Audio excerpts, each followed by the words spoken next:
பரமபிதாவானவர் அனுப்பிய முதல் தேற்றரவாளனாகிய ஆண்டவராகிய இயேசு கிறிஸ்துவின் நாமத்தில் உங்கள் யாவருக்கும் என்னுடைய அன்பின் வாழ்த்துக்கள். இந்த நாளின் தியானத்தின் தலைப்பு கவலைக்கு கவலை, டிஸ்கரேஜ்மெண்ட். வாசிக்க வேண்டிய பகுதி 2 கொரிந்தியர் 12ஆம் அத்தியாயம் முதல் 10 வசனங்கள். மேன்மை பாராட்டுகிறது எனக்கு தகுதி அல்லவே, ஆகிலும் கர்த்தர் அருளிய தரிசனங்களையும் வெளிப்படுத்தல்களையும் சொல்லுகிறேன். கிறிஸ்துவுக்குள்ளான ஒரு மனுஷனை அறிவேன். அவன் 14 வருஷத்திற்கு முன்னே 3ஆம் வானம் வரைக்கும் எடுக்கப்பட்டான். அவன் சரீரத்தில் இருந்தானோ சரீரத்திற்கு புறம்பே இருந்தானோ அதை அறியேன், தேவன் அறிவார். அந்த மனுஷன் பரதீசுக்குள் எடுக்கப்பட்டு மனுஷர் பேசப்படாததும் வாக்கு கெட்டாததும் ஆகிய வார்த்தைகளை கேட்டான் என்று அறிந்திருக்கிறேன். அவன் சரீரத்தில் இருந்தானோ சரீரத்திற்கு புறம்பே இருந்தானோ அதை அறியேன், தேவன் அறிவார். இப்படிப்பட்டவனை குறித்து மேன்மை பாராட்டுவேன்.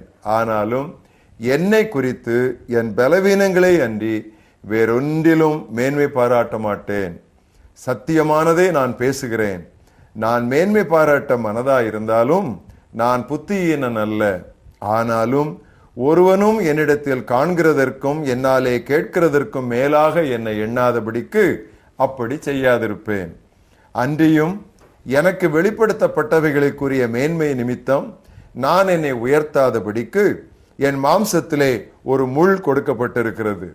என்னை நான் உயர்த்தாதபடிக்கு அது என்னை குட்டும் சாத்தானுடைய தூதனாயிருக்கிறது. அது என்னை விட்டு நீங்கும்படிக்கு நான் 3 தரம் கர்த்தரிடத்தில் வேண்டிக் கொண்டேன்.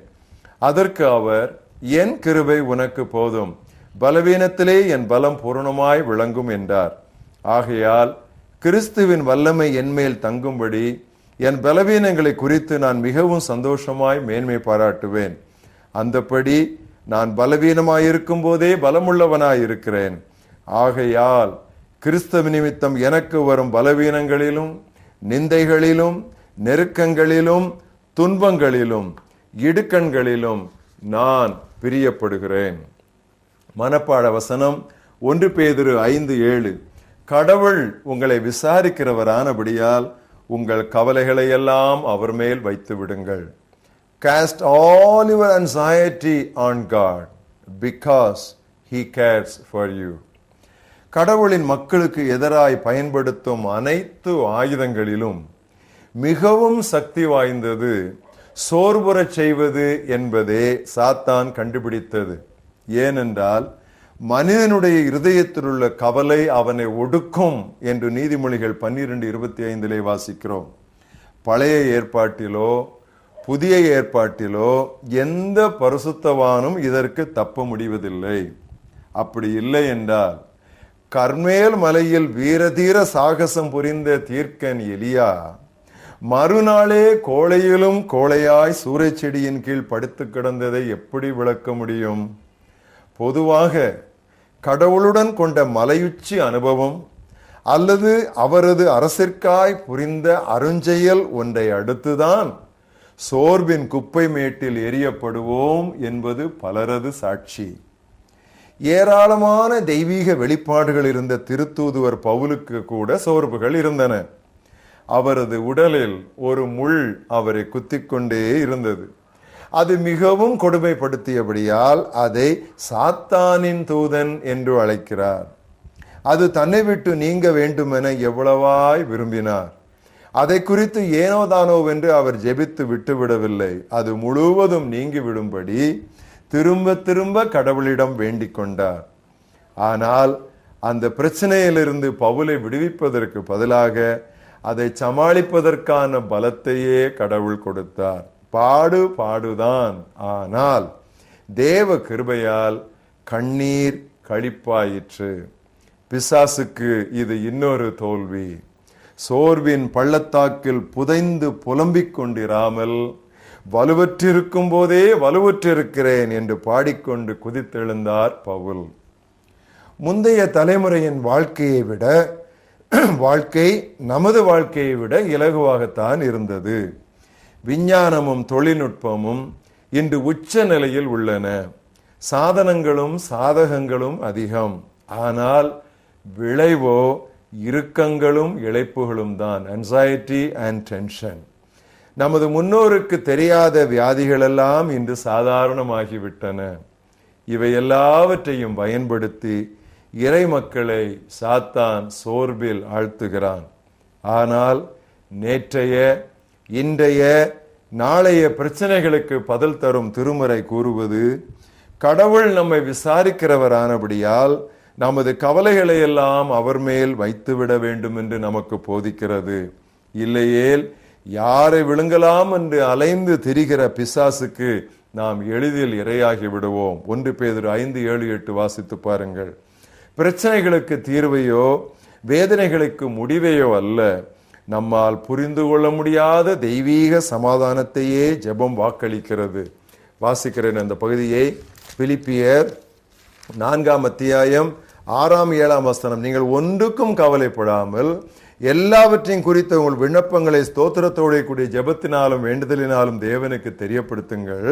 அப்பொழுது அந்த ஜெபம் உடனே கேட்கப்படும், அந்த ஜெபத்திற்கு நீங்கள் விரும்பியபடி பதில் வரும் என்று சொல்லாமல், அப்பொழுது எல்லா புத்திக்கும் மேலான தெய்வ சமாதானம் உங்கள் இருதயங்களையும் உங்கள் சிந்தைகளையும் கிறிஸ்து இயேசுவுக்குள்ளாக காத்துக்கொள்ளும் என்று அங்கே உத்தரவாதமாய் சொல்லப்பட்டிருக்கிறது.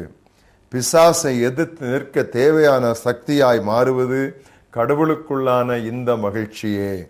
பரிசுத்தவான்கள் அனைவரும் நம்மை போலவே பாடுபடுகின்றனர் என்று நாம் நினைத்து கொள்ளுவதும் இன்னொரு ஊக்கமாகும். அதைத்தான் 1 பேதுரு 5:9 வாசிக்கிறோம்.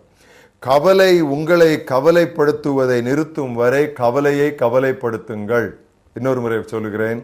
கவலை உங்களை கவலைப்படுத்துவதை நிறுத்தும் வரை கவலையை கவலைப்படுத்துங்கள். worry until worry worries you no longer. சகோதரன் டிஜிஎஸ் தினகரனுக்கு நிகராய் அந்த பாடலை யாருமே பாட முடியாது. ஆனால் இங்கு அது மிகவும் பொருத்தமாய் இருப்பதால் நான் அதை பாடுகிறேன். சோர்ந்து போகாதே மனமே, சோர்ந்து போகாதே, போராட சோர்ந்து போகாதே, கண்டுன்னை அழைத்த தேவன் கைவிடுவாரோ, சோர்ந்து போகாதே மனமே, சோர்ந்து போகாதே. கடவுள் உங்களை விசாரிக்கிறவரானபடியால் உங்கள் கவலைகளை எல்லாம் அவர் மேல் வைத்து விடுங்கள். Cast all your anxiety on God because He cares for you. எங்கள் மகா பெரிய தேவனே, இந்த அருமையான திருச்செய்திக்காக, உம்முடைய அருள் வார்த்தைகளுக்காக, உம்முடைய வாக்குகளுக்காக, நீர் எங்களை ஊக்கப்படுத்துவதற்காய் கொடுக்கிற உம்முடைய வெளிப்பாடுகளுக்காக நாங்கள் நன்றி சொல்லுகிறோம். எங்களை துக்கத்தில் அமிழ்த்தி எங்களை அப்படியே விழுங்கிவிட வேண்டும் என்று சொல்லி பிசாசானவன் சிங்கம் போல் கெர்ச்சித்து அலைகிற இந்த காலங்களிலே எவ்வித பிரச்சனை, எவ்வித கவலையாய் இருந்தால் ஒன்றுக்கும் கவலைப்படாமல் என்று நீர் சொல்லிவிட்டீர். எல்லாவற்றையும் உம்மிடத்திலே சொல்லிவிட்டு தெய்வ சமாதானத்தினாலே நாங்கள் நிரப்பப்பட கர்த்தர் பார்த்து கொள்வார், கர்த்தர் கவனித்துக் கொள்வார், கர்த்தருடைய கரத்திலே இருக்கிறோம் என்று சொல்லி சோர்வு என்று பிசாசு எங்களை நோக்கி எய்யும் சோர்வுண்டாக்கும் அம்புகளுக்கு கர்த்தாவே நாங்கள் தப்பியோடு எங்களுக்கு உதவிதார்.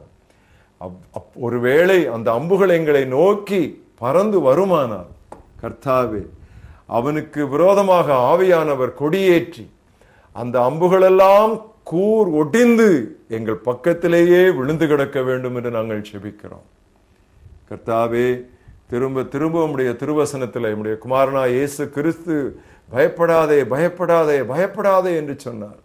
பழைய ஏற்பாட்டிலும் புதிய ஏற்பாட்டிலும் சோர்ந்து போகாதே சோர்ந்து போகாதே என்கிற ஊக்க வார்த்தைகள் எத்தனை முறை வருகின்றன. கர்த்தாவே, ஆண்டவரே, எங்களுக்கு சோர்ந்து போக வாய்ப்பு உண்டு, பயந்து போக வாய்ப்பு உண்டு என்று உமக்கு தெரிந்ததால் அல்லவோ இந்த வார்த்தைகளை திரும்ப திரும்ப தம்முடைய திருவசனத்தில் குறித்து வைத்திருக்கிறீர், பொறித்து வைத்திருக்கிறீர்.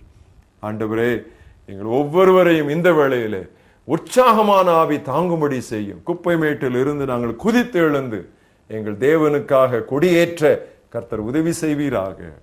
எங்கள் கவலைகளை எல்லாம் உம்மேலே வைத்து விட நீர் எங்களுக்கு உதவி செய்யும். இயேசு கிறிஸ்துவின் நாமத்தில் பிதாவே, ஆமென்.